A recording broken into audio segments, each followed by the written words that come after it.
এদিকে গভীর রাতে রাজধানীর ডেমরার কোনাপাড়া এলাকায় একটি ফার্নিচারের দোকানে আগুনে পুড়ে গেছে বহু মালামাল। এতে কয়েক লাখ টাকার ক্ষতি হয়েছে বলে দাবি ভুক্তভোগী ব্যবসায়ীদের। সোমবার রাত 2টার দিকে আগুন লাগলে স্থানীয়দের কাছ থেকে খবর পেয়ে ঘটনাস্থলে যায় ডেমরা ফায়ার সার্ভিসের 2টি ইউনিট। পরে 1 ঘন্টার চেষ্টায় আগুন নিয়ন্ত্রণে আসে। ফার্নিচারের দোকানের পাশে থাকা বৈদ্যুতিক ট্রান্সমিটারের বিস্ফোরণ থেকে আগুনের সূত্রপাত বলে প্রাথমিকভাবে জানিয়েছে ফায়ার সার্ভিস।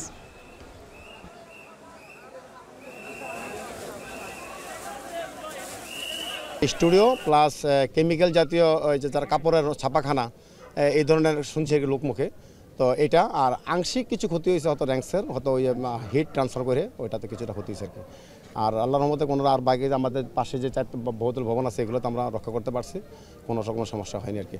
তো লোকমুখে জানতে পারছে আগুনটা সামনে একটা ট্রান্সফরমার আছে, ট্রান্সফরমার থেকে আগুনটা হয়তো ট্রান্সফরমারটা মানে হয়েছে আর কি, স্পার্কিং করে ওই ইয়াতে ফার্নিচার দোকানে আগুনটা প্রথমে সূত্রপাত হয় আর কি।